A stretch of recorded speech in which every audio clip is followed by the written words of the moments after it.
So, Mike, classic cars. Classic cars. I What love do you them. feel when you hear the word classic car? Do you think that it's something old? What do you feel? What's your emotion? It's not so much about being old, it's about when cars were cars. None of this electric rubbish.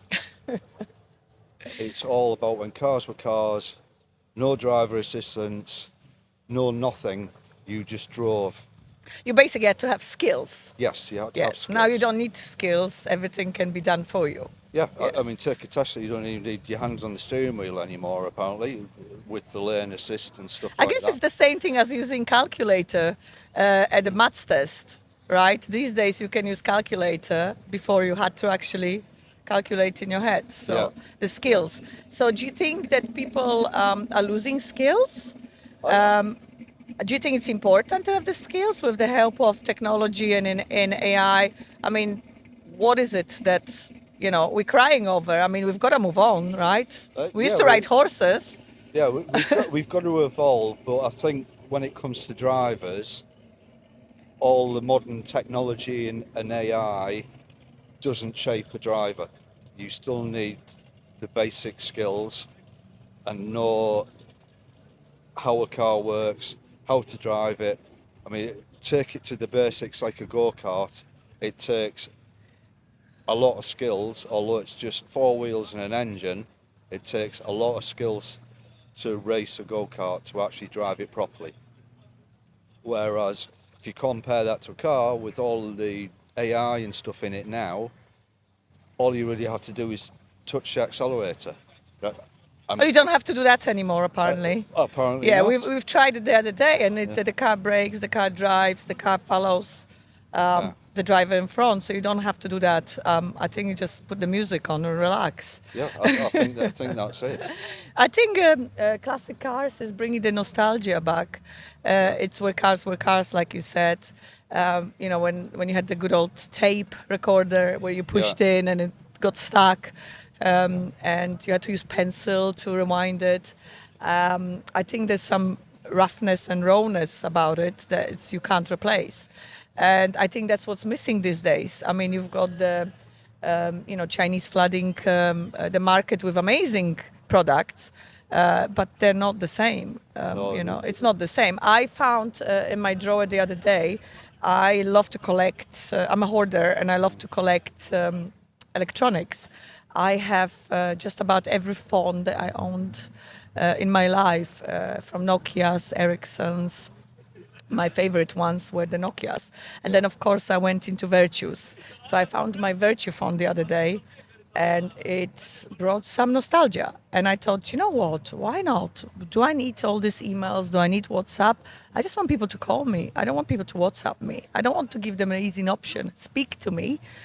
Don't just message me in your own time. So I think it's the same thing with cars. I think, we just want to feel them and we just want to drive them and enjoy them. It's about enjoyment. I remember when I get into car, I love that personal time. I put the music on, I drive. I never use any cruise control, anything. I switch everything off. I want to drive. I want to be in control of the car. And that's about it. Here, I think we have a little bit of issues when there is no air conditioning in the summer, but I think those cars only come out in the winter. I think most of the time they're yeah, sitting in the garages or storage facilities, and people just look at them. yeah. I mean, you're right with the nostalgia. Like I said, it's when drivers were drivers. Like out here, we have classic cars don't really have AC, although a lot of people out in Dubai have it fitted. But people who love old cars, they just go with the flow. I mean, I used to have a friend that used to have an old Volkswagen Beetle, and in the winter in the UK, it used to have half an inch of ice on the inside of it, and he used to have to On the inside. chip the ice off the windscreen before he could actually drive it, but on the inside, not the outside. So How good is it scraping the ice in the morning, right? I mean, yeah, there's a lot of swearing going on and a lot of yeah, effort, but I think it's like when you're dying, I think it's one of those things you'll be remembering. Oh my God, how I would please take me back to that cold morning where there was this much snow on the windscreen and you had to scrape everything. yeah. those are the times Those gone were the by. times. Some people won't have experienced it, but But I think there's a potential for that kind of experience, oh, there is. Yeah, I mean, you've got to be in with cars for a while to understand what they're about, and every classic car tells a story. Well, especially for me, and like classic cars in the time. Who's that noisy person? Classic cars. Every car tells a story for me personally from when I was younger. I mean, you can't see it on the camera, but there's a beautiful old Ranger over there, and the tailgate's down. So for me, that is a classic horsey person's car. And they'll go and watch the polo, and the picnic basket will be on the back, and the caviar and the champagne. And then you can go behind us, which I believe you can see, little Mini Cooper there, beautiful car. I love Mini Coopers, absolutely stunning cars. is this what Mr. Bean drove? Mr. Bean drove a Mini Cooper, but they're Yeah, also I remember that. Yes. they're a classic car. I can remember my 6'4" cousin getting out of one of those when he was home on leave from the army, and it was quite comical to see somebody 6'4" get out of that. That's interesting. Yes, Yeah. definitely. The scary part is that we're talking about this Range Rover. I mean, this wasn't a classic car. Classic car was, your Jaguars, your Mercedes. I mean, a Range Rover is becoming a classic car now. Well, What's going on? Well, it Are we is. getting old? I mean, anything. I don't know. What would you class as classic car now? Well, I think classic car is classed something more than 30 years old or Yeah. 20 years old. I don't know, because I remember Does that mean I'm a classic? you are experienced. I think I remember in Dubai where people started buying classic cars. There was no number plates were still the same. So you had a problem with getting an insurance because insurance could not understand how to insure a car that is more than 20 or 30 years old. So you would get the third-party liability only. So that's a problem. The problem is RTA at the time, which was obviously traffic department. There was no RTA. They didn't know how to pass it because obviously everything is wrong with it. How do you pass a car like that? So the initiative many years ago to class them as classic cars, give them different number plates, a different treatment was very welcomed, and I think that's what brought in the renaissance of purchasing of classic cars in the UAE. I never forget, I used to own a Mitsubishi Pajero, and I was going to Al Habtoor Motors to drop my car for service, or something was wrong always with it. Not because the car was wrong, because I used to take it, wild wadi bashing, off-roading, etc., etc. So obviously after the crazy weekends, I used to always take it back, and the after-sales manager was amazing and looked after me. But I never forget, there was this beautiful Aston Martin there, and somebody owned it but dropped it off for service, and that was 2 years ago. So the car sat there for 2 years and nobody cared about it. Why? Because really you couldn't drive it. It wasn't registered. So it was just in somebody's garage, a collection, just because I can. Now you can do that. The weather for 6 months in Dubai is incredible. And there's nothing better than, sitting in that car, if you've got the roof off, or opening the windows and just driving, driving to the beautiful locations that we have. Or even, hotel hopping and going Yeah. for coffee, right? Yeah. Valet parking. So yes, life is too short. Get a classic car. Some say he was born in the middle of the desert. Hello, Shak-Man. How are you? Nice to have you with us today. So, you are a lost cousin of Stick, I think. Perhaps, we don't know. Perhaps you are just originally born in the desert here in Dubai, correct? Yes, amazing. Are you a racing driver? Yes, what do you race? Oh, okay, yeah, okay, cars, yeah, great, thanks. Do you like electric vehicles? Absolutely not. We'll never see you in an electric vehicle ever. You are here in Safa Park enjoying the day. Are you enjoying yourself? Yeah. Do you love the selection of classic cars? I absolutely love. Which one is your favorite car? Oh, oh, okay. Yeah. Yeah, okay, somebody tried to translate something. I don't know. Yeah, okay, we'll get to it. I'm not going to go through the whole selection of cars because we'll be here for 3 days. Do you... I'm not quite sure what to say anymore to him. It's just like... Anyways, I'll see you at the racetrack. How is that, Shak-Man? Cheers.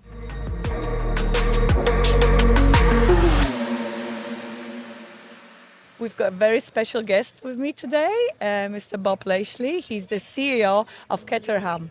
Let's talk about this amazing new product that is being launched today in the Middle East through RMA Motors. This is your new official dealer, right? That's right, yeah. We've just appointed them. Amazing. How did this relationship come about? So we looked at a number of dealers here and potential candidates.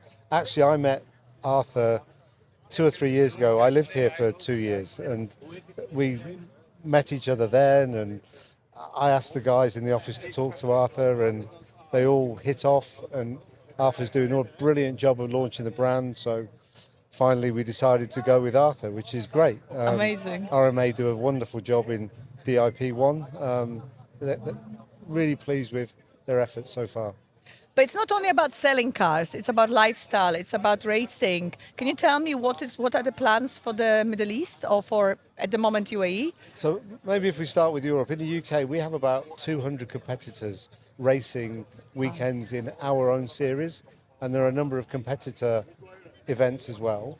But here in the Middle East we want to bring that racing to Yas Marina, Dubai Autodrome, and start this grassroots motor racing for new racers, old racers. The product is very capable of working with novices and experienced race drivers. Some of our customers actually buy our cars. They're works racing drivers for the big teams. They buy our cars and use them as a training tool. So the car is very, very capable. Amazing. So the car is also roadworthy, right? You can register and drive it on the weekends as well as take it. Absolutely, yeah. And some of our customers in the UK in some series drive to the race the car, and as long as they've survived, they drive home as well. Great. The product looked amazing. I know there you can get 20 different colors, right? They can be produced in 20 different colors or something. Yes. So that's great. And I think it's more about lifestyle, right? So how can a new driver get into your products? What is it that's special that why should I choose to go racing this route? I think it's very good at teaching people the basics of driving. So most modern cars now have all of the driver aids, driver assistance, and our car strips all of that away. So you learn from the very beginning the very basics of car control, and that helps you in all of the other cars that you drive. But I think that basic how to control a car when it's sliding is lost on the modern day driver. Yeah, the old guys like me, all cars were like that when we were young, and this brings that back to the opportunity to try those kind of cars. Yeah, amazing. So you can actually become a driver rather than the operator of a vehicle, right? Exactly. So it's bringing the passion. It's all about lifestyle as well. It's a community, I think. You starting a new community here. I think I'm very excited about the possibility to go and race the car at different level, because what we don't want is, obviously, we don't want to be only looking up to the experienced drivers or experienced racing drivers. You know, somebody that wants to start but doesn't know where to start, this would be the great place, right? Absolutely, and the community is really important. So we typically find two different communities evolve. So there's the owners who go on tours, road trips, take their families, and the race side of the activity. Then everybody competes with each other on the track, but off the track they arrange barbecues with each other. It's a very social scene. It's quite unlike other motor racing events where everybody's fighting against everybody else, I want to do better than that driver on the track, and then off the track they play psychological games. With our communities, everybody's one big family, social, enjoy the racing and enjoy the social side off the track. I get it because I used to race go-karts at Jabal Ali racetrack here, and this was exactly the same thing. We were a community. We were getting together on the track. Yes, we raced, but off the track we all helped each other, and I miss that actually. So it's great to hear that this kind of product is being brought, but it's also experience and community that you're trying to grow. But also, I think I hear that there'll be also simulators. You can get on a simulator and learn how to drive, right? Yeah, so the package that RMA are proposing here is you can buy simulator time, you buy the car, and you get a chance to learn the basics before you get on the track. And this is a much more modern way of learning to race a car these days. It's Not like the old days when you just get in there. the simulators are getting very, very close to the same feeling, apart from physically moving your body. And that brings a new dimension as well. Great. So what kind of engines would you offer here? So all of the vehicles we're going to offer here will have a 2-litre Ford Duratec engine. That engine has a couple of different power outputs with different tuning, but essentially it's a Ford 2-litre Duratec. It's been used for many years in Caterhams. But the car is very light, so it's going to It's go very like a light, rocket. so typically 500 to 550 kilograms. The number that we use to specify the car, we say a 420. It means 420 horsepower per tonne. So they're around just over 200 horsepower and weigh about half a tonne. So they're very, very light. A modern EV, probably 1.5, 2.5 tonnes, depending if you go from a Fiat 500 to a big SUV. Our cars weigh just around 500-600 kilograms. Very, very light.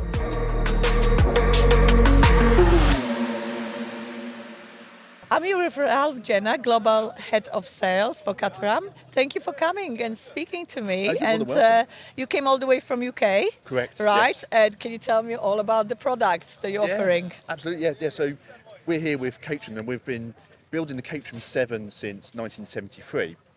The product originally started out as a Lotus, so it was a Lotus 7, which they built from 1957 until 73, where we took on the rights and have been building it ever since. So over 50 years now. Wow. Yeah. So definitely there is some heritage and history there behind the product. Huge amount of heritage. I mean, the thing that makes the product unique and exciting is it's essentially a race car for the road. It's an ultra lightweight car. That just means that it handles exceptionally well, but it's also an engaging event to drive. You know, everything you touch, every part of the car, every feeling that comes through the car is just engaging and exciting. I like the word you use, engaging. Yes, it's an experience, Yes. right? It's not. It's got basic. It hasn't got any funky stuff that we get in the cars these days, right? No. It's just a product for drivers, right? Exactly right. So, how does it work in UK with the weather? People go out in the rain. Well, I mean, it's we just have the rain in like Dubai, today, right? Yeah. Yes. I mean, in terms of the weather protection, they do have side screens, and you can get a hood that goes over it, so people can drive it in the rain if needs be.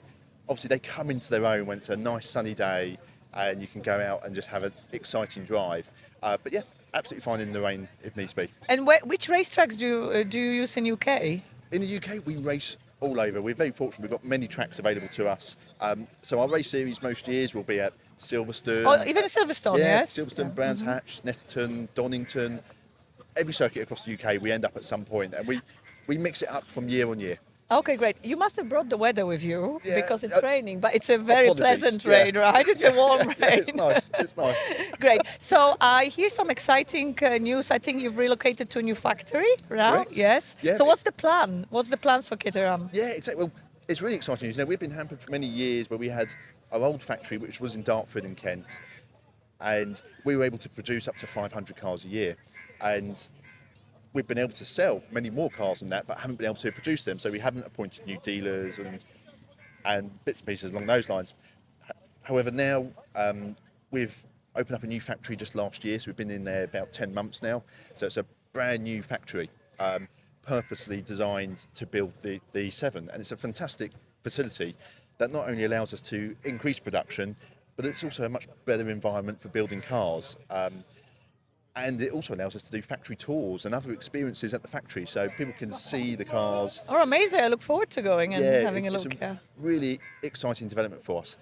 And that's also enabled us to now appoint new dealers. So that's why we're here in Dubai this weekend to help launch RMA, who's a really exciting new partner for us. And they're going to be taking on the mantle as Caterham RMA Motors. I could not agree anymore because they are amazing. Yes, they are. I've seen the growth and the enthusiasm, and definitely you're getting a good partner. So, Exactly, they're the perfect partner for us, because not only are they a great fun bunch of guys to be able to do business with, but they're also petrol heads. They understand Petrol cars. heads, exactly. And that's so important for us, because our car is a niche product that needs to be understood and needs the right people to be able to deliver the message and help customers understand what they're really about. And couldn't be any more happy with RMA. They're One thing great I've guys. noticed, everybody's very friendly and very welcoming, which is great, because it can be quite scary when you don't know about the product, you don't know about racing, you want to get into it, and a lot of people like speak the language that I might not understand or somebody might not understand. But I found really everybody's been very helpful and explaining, and they're not very cliquey. Just okay, we are this community. So I highly advise to get to RMA Motors and experience this product. Have you got Communities are- any cars now for sale?